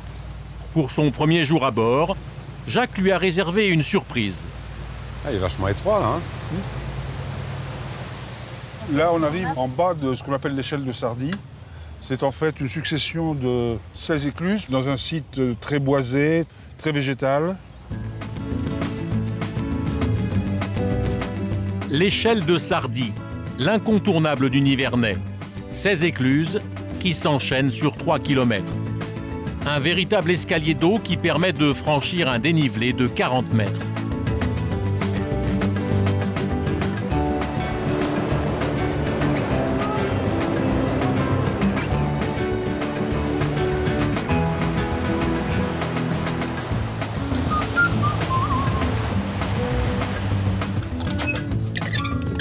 Pour passer l'échelle de Sardie, ils vont devoir manœuvrer sans cesse, tourner des manivelles pour ouvrir et fermer plus de 32 portes d'écluses.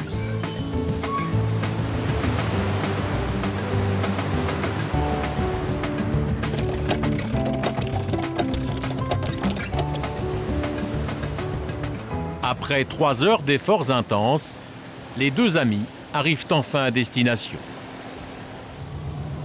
On arrive au bout, on arrive. J'ai fait mon Everest des canaux, donc je suis ravi. J'espère avoir une médaille, là. Oh, mais ça, bien sûr. Ou un coup à boire. Philippe et Serge passeront la nuit ici. Demain, ils terminent leur croisière par le site le plus impressionnant du canal. Un petit jambon du Morvan ou de Bourgogne. Il m'a dit que c'était moins salé que le jambon du Morvan. À ta santé. À ta santé. Cette belle journée.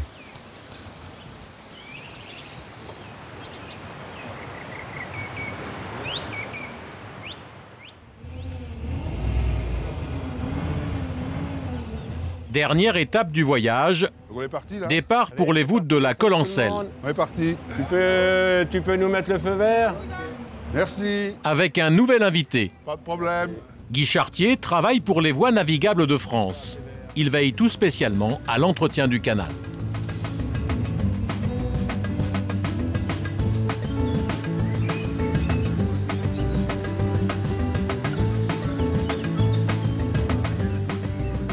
À cet endroit, le canal disparaît au cœur de la forêt. Un spectacle majestueux qui ravit tous les plaisanciers.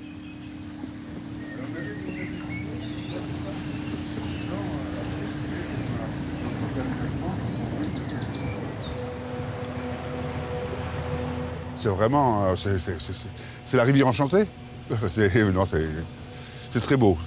C'est très beau. C'est vraiment paradisiaque. Un passage étroit, très délicat pour la navigation. Attention au rocher à gauche. Guy Chartier en connaît chaque parcelle. On vient de passer au point kilométrique 70. Ah, voilà. Tu connais par cœur ton canal, hein? Non, mais on essaye de de se repérer pour bien dire effectivement où on peut trouver des problèmes, ou par exemple quand on cherche les endroits pour les travaux. C'est important de le préciser soit pour la préparation ou soit pour nous déjà. Au sortir de la forêt, le canal disparaît sous la montagne de la Collencelle, faisant place à un tunnel de 760 mètres de long, percé au XVIIIe siècle. Toutes les entrées de tunnel étaient matérialisées par un sapin. C'est le seul et unique qui nous reste. Guy inspecte régulièrement l'ouvrage.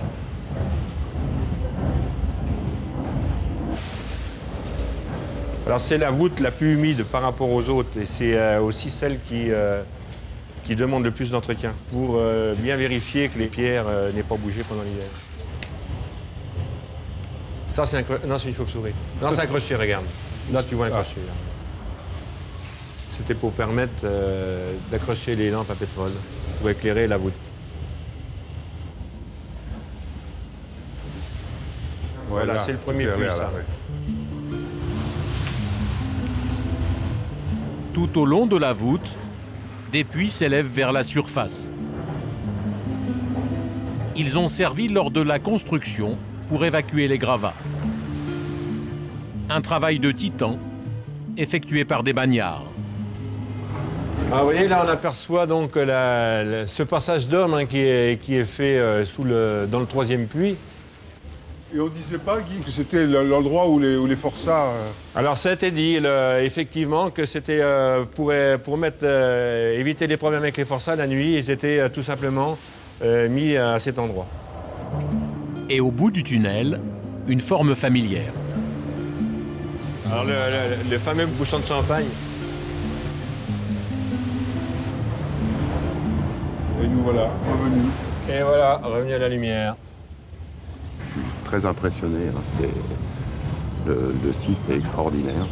Mais j'ai l'impression que c'est un gros travail pour vous d'entretien aussi. C'est presque inimaginable que des hommes arrivent non seulement de le construire, mais de l'imaginer en fait.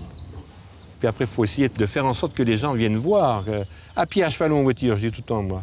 Mais surtout en bateau.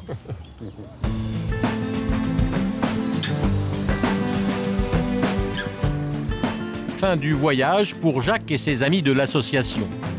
Là où le canal rejoint un autre site exceptionnel, l'étang de Beille.